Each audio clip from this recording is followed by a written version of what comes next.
So, Kate, just first minute to tell us a little bit about yourself, and then would love you to launch into what you've got for us tonight. Yeah, so hi everyone. It's so lovely to spend some time with you this evening. I am not, I should say straight away, married to Prince William.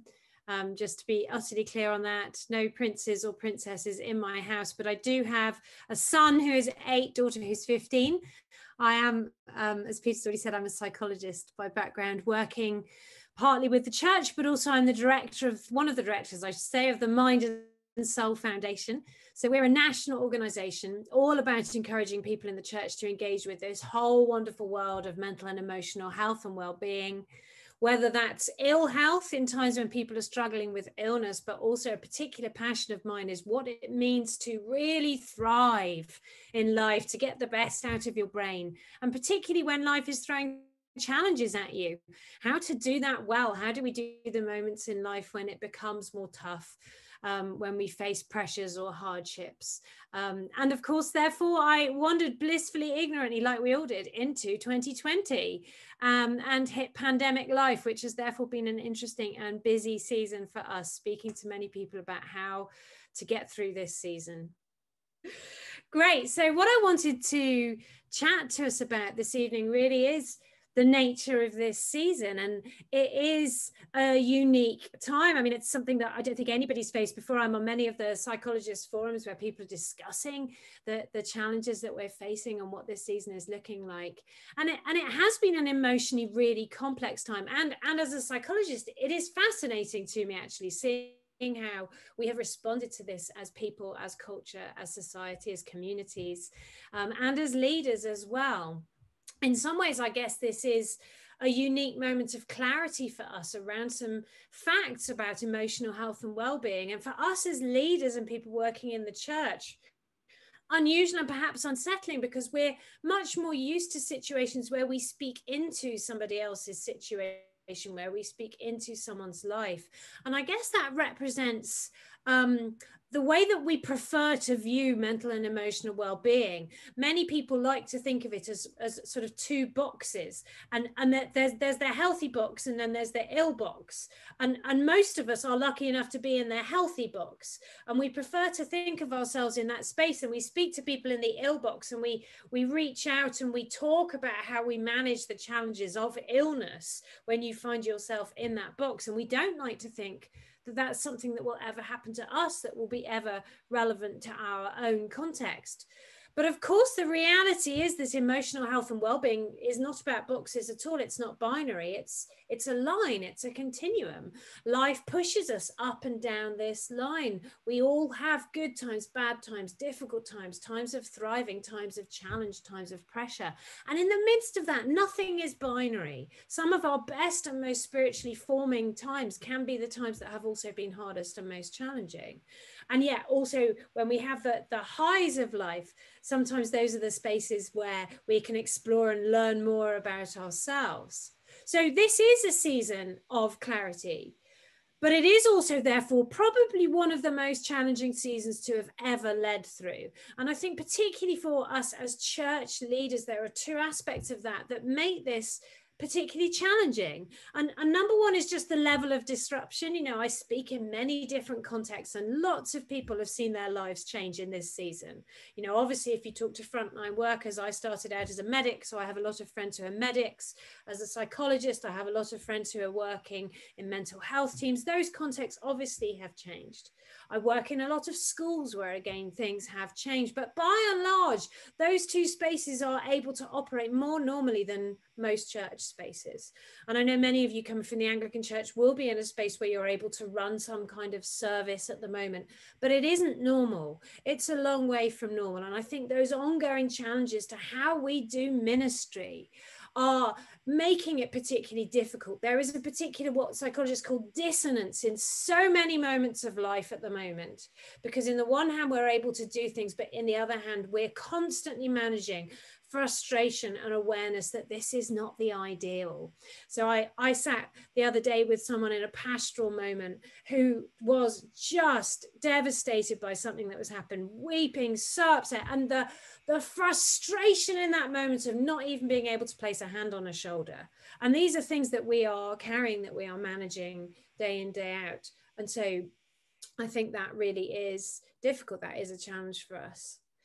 And the other challenge for us is that we are speaking into situations that we are holding ourselves, that we're managing our own reactions. And our role as people of God, as leaders in the church, is to carry more than just our human brilliance and cleverness. I guess in this season, we're probably quite glad of that, because I don't know about you, but I've had moments where I have felt very much at the bottom, the dregs end of any human cleverness or resources that I may once have had before we moved into this time.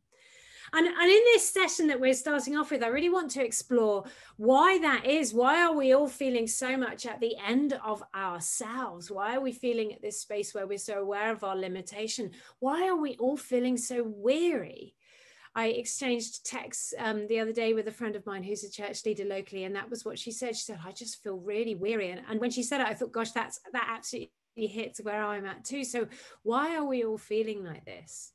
And a lot of the challenges of this moment do relate to the length of the season that we're in. You know, in March, when, I don't know about you, but it took me totally by surprise. I look back now with a sort of a slightly quaint smile at my own naivety at the beginning of March. Literally, I was watching a sermon recording from 2 weeks before lockdown and marveling to myself about how just totally naive I was. I didn't even mention coronavirus, and yet it was about to completely transform my entire world. 2 weeks later, that church would be closed, and actually that church that I was working with then has still not been able to meet for services because we rent a building from a local school, so we can't use that at the moment. But so when we went into that moment, we treated it as a short-term acute crisis because it came as such a shock and because it was such a dramatic change. You know, Dr. Rowena Hill, who's a psychologist on one of the government committees, talked at that time about the unique nature of that lockdown moment affecting everyone, everywhere, in everything. There's almost never been a moment in the history of our world where that has happened to the same degree that it did in that moment. So we went into it in a very head down, short-term crisis way. And when we're in crisis, human psychology means that what we do is we start to become very practical. We suppress our own emotional reactions. We push ourselves to the limits of our capacity, and doing that, working at the limits, trying to find spaces where we can sort of pull rabbits out of hats in spite of challenge and adversity, pull off amazing things. That's very much the spirit that we instinctively carry. And there's this sense of shared experience, everybody mucking in together, which sort of gets you through in those moments. The problem is that this hasn't been a short-term acute crisis. That was March. I don't know about any of you. If you had told me in March that come December, I would still be speaking into this context, I wouldn't have been too thrilled. Back in March, I started to release a weekly thought on the Mind and Soul Foundation site to inspire people to help carry them through the season, to speak some hope and light and hopefully some good psychological wisdom. I had no idea I'd still be doing it now. I don't think I'd have started. I don't think I have that many thoughts. And it's gone on for a lot longer than I thought it would. Talking to my son the other day, my 8-year-old son, he just said to me in the middle of a conversation, he said, Mum, do you remember those days when we used to go to church? And then he just carried on speaking. And I wanted to say to him, just stop everything. I felt like I needed to lie on the floor for a minute and think about the enormity of what he just said. In his 8-year-old mind, that was a different era pre-COVID, those days when we used to go to church, when life used to be different. This has been long enough now that it is not a short-term acute crisis. I am not going to use the word new normal because it's very, very annoying, but we are in a space where we've had to find a way now of doing life in spite of limitation, a way to exist with coronavirus and pandemic, whilst also trying to maintain as much as we possibly can. And that is a new challenge for us. And it is very tiring. To some degree, it was easier in March when so much of what we were doing just couldn't happen anymore. There were frustrations, there were challenges there. But now we're trying to sustain something, a defiance, if you like, to the fact that we are still in this difficult stage. And so we're fighting, as well as the practical challenges of that, we are fighting some aspects of our own humanity. Because none of us are superhuman. You know, if only when you picked up your role as a church leader, when you were ordained or prayed over or blessed or whatever your tradition is, if you got some kind of superhuman power set that enabled you to face these kinds of crises without reaching the limits of your endurance, your emotion, your patience. But it hasn't happened to me yet. If it's happened to any of you, let me know. But I don't think that comes with ministry. So we face extraordinary challenges in our human ordinariness, and that has brought some difficulty. And right now in this season, particularly as we've headed into winter, and as some of those challenges have become harder, even still, you know, in August, maybe even September, October, I too cheerily did the pastoral visits outside. I stood under umbrellas. I got drenched. I marched around parks for hours on end. That has started to feel a lot less entertaining in December. I put my long johns on with great weariness these days as I go out to meet with the next person, because in our area we can't meet indoors in their homes. And despair has become one of the biggest challenges of this season, if we're honest. And in the conversations I'm having to people, I get very much often the image of, you know, when you're on holiday and you're trying to keep a beach ball under the water in the pool, and it feels like that at the moment with despair. It feels like you manage to push it down, but it just pops up somewhere else. And we're constantly having to do battle with some of these all too human emotions. And for us as leaders, we're doing that not just for ourselves. We're trying to sustain other people, to inspire other people, to speak hope and light and life over their circumstance, as well as manage the fact that in our own humanity, we're fighting some of the same things that they are.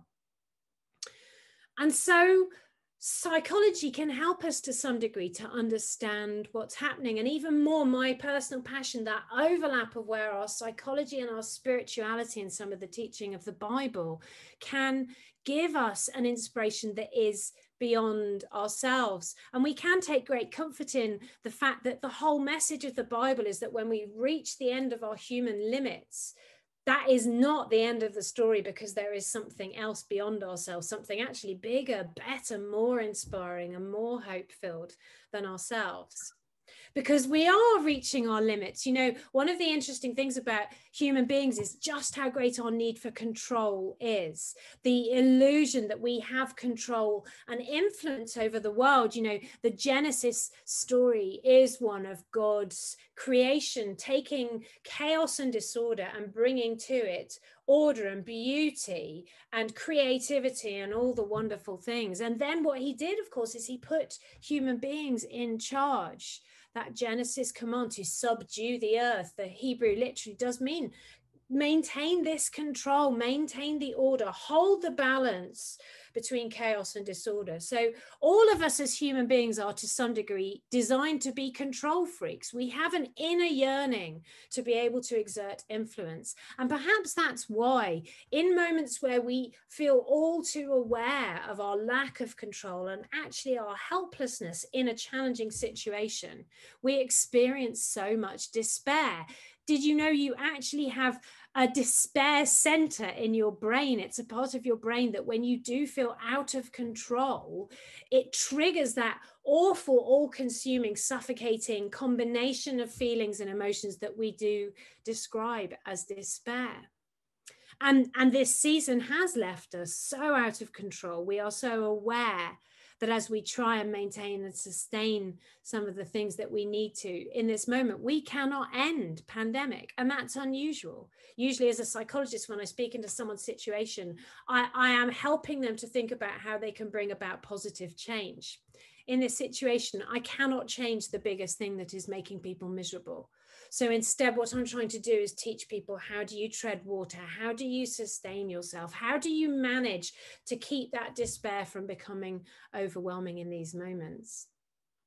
And what's happened to us really in this season as human beings is that because of the nature of the changes, they have universally raised all of our stress levels in a very unusual way. And this is because pandemic life has changed literally everything about the way we do things. Our normal rhythm and routine has been totally devastated, and your mind uses rhythm and routine to manage your stress levels. You see, we think about stress and we often confuse it with distress. And we think that when we're stressed out, that only happens when something is triggering difficult, negative emotions for us, when we're distressed by it. But actually, stress in psychological terms, in biological terms, is anything that requires an adaptation, a reaction from your brain or your body. It requires you to adapt, to react, to change the way that you're doing something. So whether that's an environmental stressor, like a room that's very hot and very cold, or a literal cognitive challenge, a maths problem that you're trying to solve, or the traffic jam that you're stuck in trying to get to work, these are all stresses because they require something of us. And in your normal life, you can think of the daily challenges of your normal week, if you can even remember what one of those looks like. Think back to February before lockdown. It's like climbing a wall, but you know where all the handholds are. So you can do a lot of it without thinking. Think of those times when you do drive to work and you get there and realize you can't remember most of the journey. That's a really good example of your brain going onto a sort of automatic pilot. And the demand is actually really low there because so much of what you're doing is routine. But in these moments where we're having to do life differently, the demand is up. So all of our stress levels were up, even if actually what happened in this season didn't feel distressing. So some people who I spoke to had a marvelous first lockdown, especially some of the people who were in jobs that they knew were secure but were furloughed, and who spent those happy sunny couple of months mostly doing their gardening, from what I could see from their social media posts. I didn't get to furlough at all through any of this season, and I think just for fairness, that if there's another lockdown, those of us who haven't had a season of furlough yet should get to do it in the next one, because I think we're probably ready for a rest. But there were people for whom actually it felt like quite a positive season at times. But even those changes are stressful because of the adaptation for your mind. Let's think about some people for whom it definitely wasn't positive, those who found themselves isolated or lonely or shielding, unable to leave the house. Our best friends as a family have been shielding now since the beginning of March. They've basically not left the house for 8-9 months. The boredom of that is actually incredibly stressful for the human mind, trying to think, how do you fill time? How do you exist when you can't do anything? That is actually a lot more stressful than you would think. People saying to me, I don't know why I feel stressed because I've got nothing to do, but that's surprisingly challenging. And the reason all this matters is because with stress, we all have a crisis point. If you think of your stress level as a bit like the water level in a pool, your normal baseline is down by your feet somewhere. They're off the bottom of my screen, but imagine you're standing in a shallow pool. And the challenges of everyday life, the unexpected things, the expected things, whatever they are, they're like waves in the pool. And when your baseline is low, your capacity to manage those things is plentiful. But as your stress level rises, we all have a point at which it starts to become significant. It starts to become important. You start to get to a space where you think, actually, if life throws much more at me, I feel like I might go under. We start to feel like we're living on the edge of overwhelm, because in a very real way, we are reaching the edge of our human capacity, whether that's our physical capacity because we're becoming exhausted, or whether it is literally our cognitive capacity because we are juggling so much. Even the simple things of life have now become so complex that we just don't have the brain space to manage an awful lot more. You know, I don't know if any of you, again, if you've had moments where just the simplest decision feels totally overwhelming. Somebody says, do you want tea or coffee? And you just think, I cannot answer that question. Just that one question has been enough to push me over an edge today. You know, I think we've had those moments where we feel very aware that we're living in that overwhelm zone. And when you're in that space, your brain goes onto a sort of emergency setting, like when the fire alarm goes off in your building and it turns all the lights out except the corridor ones. Your brain is trying to maintain itself as best it can, keep going as best it can, save any remaining capacity in case there's a crisis just around the corner. And it changes the way you think. It changes the way you respond to the world around you. Your brain tries to simplify everything into binary moments, binary facts. So you start to experience the world as though it was always either one thing or another. It's either good or it's bad. You're either a success or a failure. People are either for you or against you. And because you're what we call as psychologists hypervigilant, you are on high alert, you're much more prone to picking up the negatives of all of those different options. So not only are you exhausted and on the edge of overwhelm, but it feels like everything is hopeless. Everybody is against you and you are failing at almost everything you do. It's a real joy. And there are emotions like anxiety and frustration that act on the same physiological system as stress. So when your baseline is already on the edge of crisis point, a little emotional trigger that you would normally have managed absolutely fine suddenly pushes you into a space where those emotions have become really uncomfortable. Is anybody else feeling like their tolerance level right now is absolutely rock bottom? You know, it's like my husband stacked the dishwasher wrong the other day. Like, what, is he trying to kill me? 9 months into lockdown, are you kidding me? Why would you put a plate in a way where you just know it's not going to get clean? I cannot manage that right now. So we're emotionally hypersensitive. Everybody is so prickly. So again, as leaders, we're dealing with more conflict, people who are much more complex than normal. And then we're seeing the practical implications too, as our brain is on emergency setting. You know, when you're on high alert and anything could happen any minute, it's not a great time to switch off, relax and go to sleep. So a lot of us are struggling with relaxation, with downtime, with sleep. We're seeing epidemic proportions of insomnia and struggles with sleeplessness at the moment. And things like attention, focus, what psychologists call flow, those moments where you actually feel like you're in the zone and really working efficiently, they've become really hard to find. And so it is again a double whammy. Not only are you on the edge of overwhelm and really pressed, this is a time when you really need to be on your best game, but you feel rubbish and you're all too aware of your limitations. So in the second half of this, when I talk, I promise you I am going to bring some helpful hints. I'm not just going to tell you how rubbish it all is and then swan off into the rest of my evening and leave you to sort it out. We're going to talk about some practical things we can do, but I want to reassure you that a lot of what you're feeling is not because there's something wrong with you. So easily we take what we're already feeling and feel guilt on top of it. If I was a better leader, a better priest, a better follower of Jesus, a better mother, I would be dealing with this differently. If I was a better parent, a better friend, a better husband, a better wife. Actually, this is just because you are human. We don't need to feel guilty about this, but we do need to think about the reality of how we manage it. And we also don't need to be afraid of it. This is not a sign that you're going mad or that you've changed as a person. So many people saying to me at the moment, I just don't feel like myself. But these are ordinary responses to an extraordinary situation. And when I come back, I do want to talk about hope and how we find it, how we hold it. And I want to tell you a little bit about something called the hope circuit in your brain, which as a little teaser is a lot more cheery to think about than the despair center.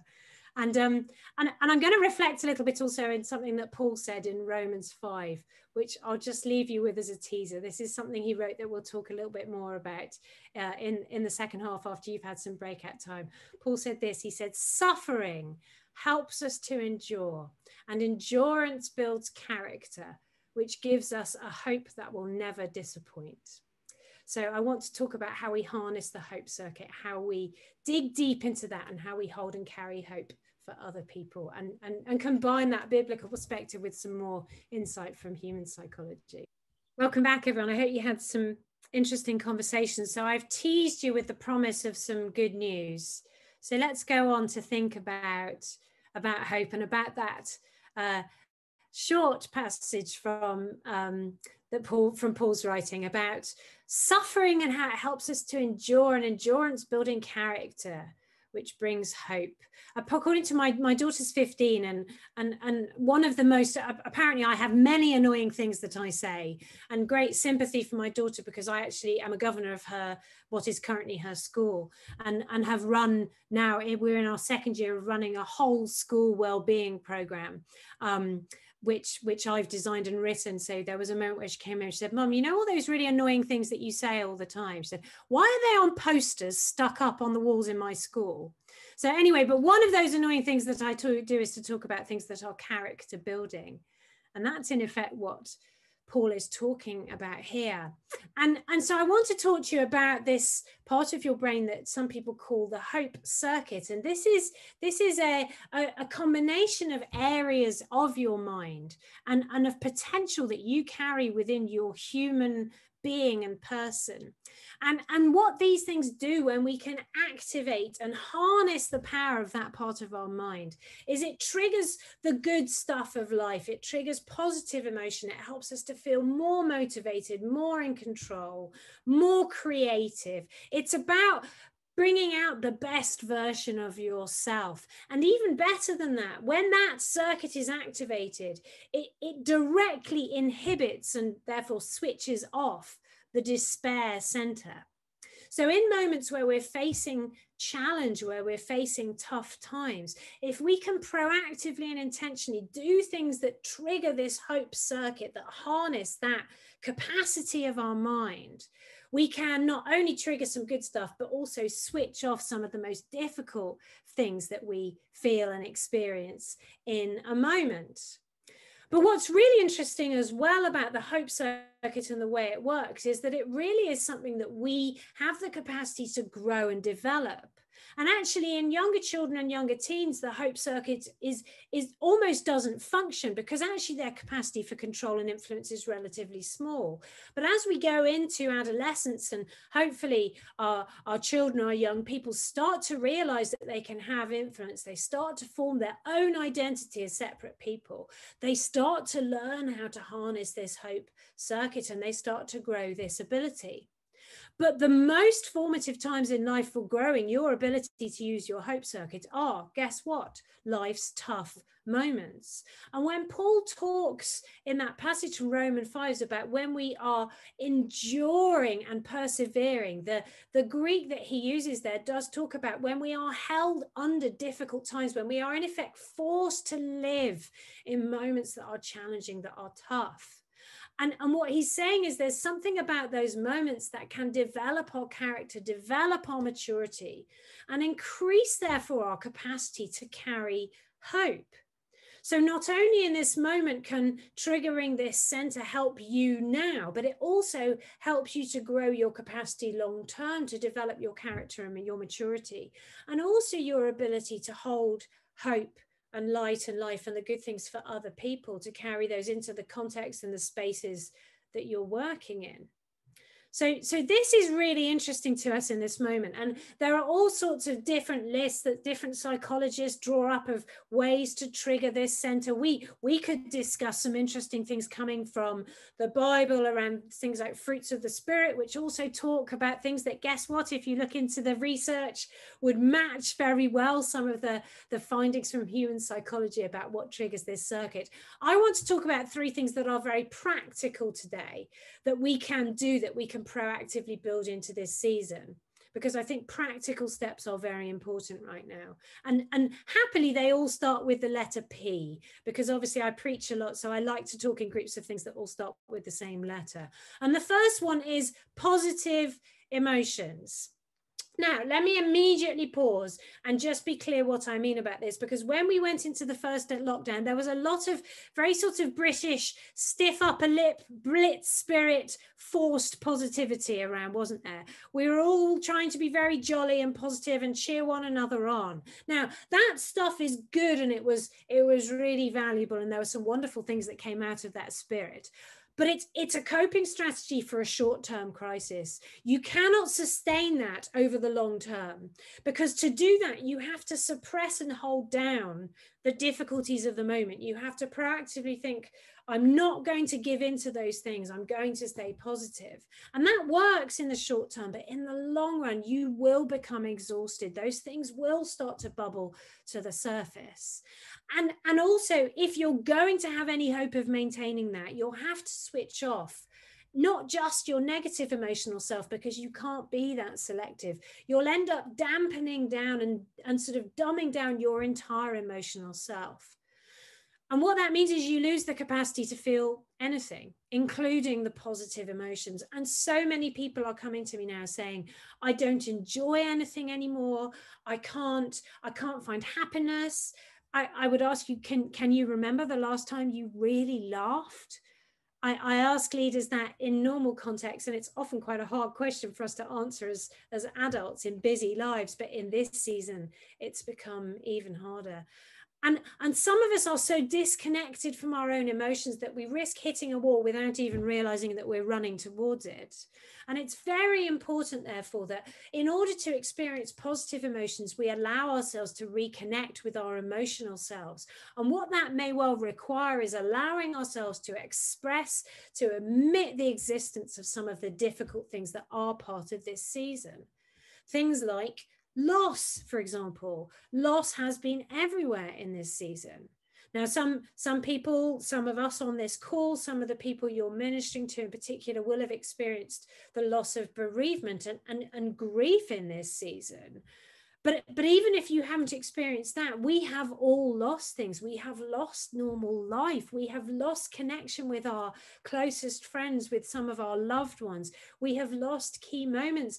We've lost the ability to lead our churches in the way that we used to. We've lost the ability to connect with people in the way that we used to do it. There is so much loss around, and loss requires time and headspace for your mind to literally restructure as it processes what this means.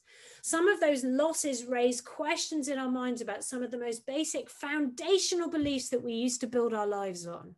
Beliefs about ourselves, our vulnerability, our control, what we can trust, what's secure, what's dependable. And some of us, our minds are literally screaming out for time and space to figure out what on earth some of what's happened in the last 6, 7, 8, 9 months means to us. You know, I would never have foreseen that there would ever be anything in the world that would keep me from our best friends who are godparents to my children. You know, at the beginning of this season, my son's instinct on seeing his godfather used to be to run towards him and bear hug him with a force that quite often knocked him over. And at the beginning of lockdown, I would see him run towards him and have to stop and hold back. Now, 8 months in, he doesn't even bother to run anymore. That catches my heart so much. My mind is screaming out, what does that mean? How do I process that? How does it change the way I do life? How does it change the way I parent? We have so much that we need to process. That needs time to do that and space. Other emotions that are tricky. I talked about anxiety and frustration that operate on that same physiological circuit. Anxiety is your brain's smoke alarm. It warns you that something significant could be happening. You could be encountering risk. There is so much anxiety, therefore, around at the moment. It is an inevitable challenge for us in this season that we have to learn how to manage anxiety, when to let it influence us so that we don't do things, when we actually have to hold it and say, this is okay, we can do this, even though there may be risk associated. Making those oh so difficult decisions in every moment. Anxiety is another challenge. And then, as I've said, frustration, particularly in those overwhelmed moments. How do we hold those things? How do we hold the frustration of the things that we can't do? So in order to allow ourselves to experience positive emotions, we need to find a way to manage, to process, to enable ourselves to share, to be honest about the negative. I'm encouraging so many people, and especially leaders, to think, how can we create cultures and spaces where people can be honest?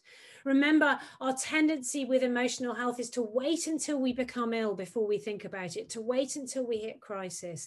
In this season, everybody is in a position where life has become tougher. Do we talk about that enough? Do we say to people, actually, what have you found tough this week? Here's what I found tough. So that we can share without fear, with honesty, and help each other to carry some of these challenges together. Because then we can start to rediscover and explore how we have fun, how we pursue the positive. That Nehemiah verse saying that joy is our strength. The Hebrew word strength there means literally it's our fortress, it's a tower, it's a place of safety we can retreat to in tough times. Your capacity to still find things that can cause little moments of joy and happiness, even in the midst of challenge. That's such an important ability, a character trait for you to grow and develop that helps you to be resilient, to deal with life's challenges, with life's difficult times. So we need to pursue fun and pursue positivity, not thinking of it with guilt as though it was some kind of indulgence, but recognizing it is a necessity about the way we were designed. Okay, my second P is then people. People and our need for people. That's such an intrinsic thing about the way that human beings were designed. Again, way back in Genesis, if we think about God's blueprint for humanity, the first time he looks at something and says, this is not good, it's not the way it should be, it is when he looks at a human being who is alone, disconnected from other humans. And oh gosh, this season, one of the most brutal things about it has been the impact on isolation, on disconnection, on separating people who should never be separated. It's so hard and so emotionally just gutting to see that happening to friends, to family members, to individuals, to see people falling off the end of friendship groups and finding themselves alone, feeling forgotten. It's devastating. And again, our desire for connection with other people is not an indulgence, it is a need. You have cells in your brain that fire when you're watching somebody else doing something or experiencing something. They fire with the same pattern as though you were experiencing or doing it yourself. They're called mirror neurons. Everything in the way your brain is designed demonstrates that we are designed just like God is to exist in community with other people. So in this season, when we can become so connected, we have to think and work really hard on how we maintain connection. And I share that with you honestly as someone who didn't do it that well in the first lockdown. I'm a real introvert by personality, and my instinct in that moment, particularly with the binary effect of emotional overwhelm and stress, was to think, to be honest, if I can't do my friendships and relationships the way I want to, which is sitting down, really good conversation in person, relaxing together and sharing together, if I can't do that, I'm not going to do it at all. And I spent most of the first lockdown really not speaking to my close friends because I opted out of it. That works. Again, it's a short-term strategy. 8-9 months in, I cannot keep doing that. I've had to start to be really intentional, to put it the way my daughter would put it, to get over myself and to grow my capacity to do this, my own character, my own maturity, to recognize how important this is. So 3 things you and the people you're supporting might need to think about. So the first thing is who. In crisis, we all do what's now being called friendship funneling. We take our social world up here and we narrow it down to the 2, 3, maybe 4 most essential friendships, the people we really can't live without. And maybe we keep in touch with those people. If you're really self-sufficient like me, you might be selfish enough to try and think you can do life on your own for a bit or just with your household. It's really not true. But the trouble is, most of the beauty and the color and the variety of life comes from our wider social circle. So when we narrow it down, we lose so much in terms of joy and fun and all the good things that God gives us. But also, tragically, for some people, what happened in this season is they discovered that they were not in the narrow part of anybody's funnel. And they found themselves in a situation where actually they realized they were nobody's priority. And that is, in human terms, devastating. So we need to think about who. Are there people who we need to reconnect with? Are there spaces where we used to see people? So much of our friendships are not the people who might be our absolute best friends, the people you'd phone in the middle of the night and could call on for anything. They are just the people you do life with. You run into them, the people you see at the bus stop every day, the people you play football with or go to book club with or sing in choir with. People you see in passing who might not be your best friends. Do we need to reconnect with some of those people and broaden again our social circles and encourage our church families, our communities to do the same thing, to reach out, reach wider? So then we have to think about how, and obviously we do have to embrace some forms of communication that might not be our preferred, online stuff, but we mustn't forget the old-fashioned phone call, letters, messaging, dropping things on doorsteps, being creative about the how. And we need to think about when, and I'm saying, encouraging people in general, schedule where you can. You know, you say to someone, oh, let's meet up. let's do that sometimes. You never will unless you have a plan. So where you can, getting back into regular routines, creating regular meeting times, spaces where you connect with people. So that's my second P. My third one is productivity. And this is meeting our human need to feel like we're getting somewhere, we're having an impact on the world, we are doing things that are constructive.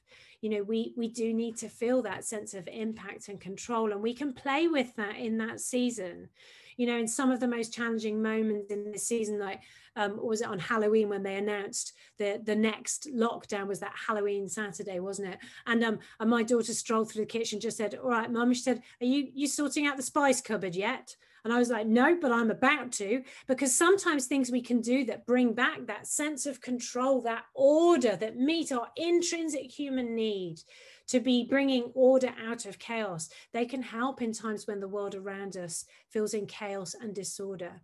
But we mustn't fall into our world's achievement striving focus culture, where we celebrate the 1 in a million, the extreme success, and then everything else feels like failure. You know, we need to recognize that some of our ordinary achievements are great things to be doing in this time, to measure them, to celebrate them, to feel good about them, and to use those things to help us feel more in control, and to feel like we can have order and influence. So those are my 3 Ps: positive emotions, people, and productivity, thinking about how we can restore order into the world. And of course, lastly, let's think about hope. Let's recognize for ourselves as leaders that ultimately what Paul talks about in that passage is a hope that will not disappoint. And that is what I spoke about at the beginning of this session. It is a recognition that for ourselves, when we reach the end of ourselves, for wider humanity, when we encounter something like this that makes us all too aware that maybe as human beings, we don't have all the answers. That is not the end of our story. That is not the end of our hope. In fact, that creates the most exciting space, because as I think the Message translation of one of Jesus' sayings in the Sermon on the Mount says, when you reach the end of your rope, that's a good place to be, because with less of you, there's more of God. So actually in this moment where we feel at the end of ourselves, it's a good time to reflect that we're not called as leaders to make ourselves super people. Actually, the message of the Bible is that God's power is released to its fullest and most dramatic extent, not through human cleverness or brilliance or bravery or superhumanness, but by our limitation, our weakness and our frailty, and our willingness to step out in that and to say to God, "Here I am, use me. How can I take your good things and carry your hope into this situation?" This is hope that ultimately will not disappoint, because it's the only true, secure source of hope. And it comes from God, who, Paul says later in that passage, fills our hearts with his love. So we, in this season, serve God best and serve our communities best, not by trying to pull rabbits out of a hat through our own human cleverness, but by becoming a conduit for that source of something bigger and better and brighter.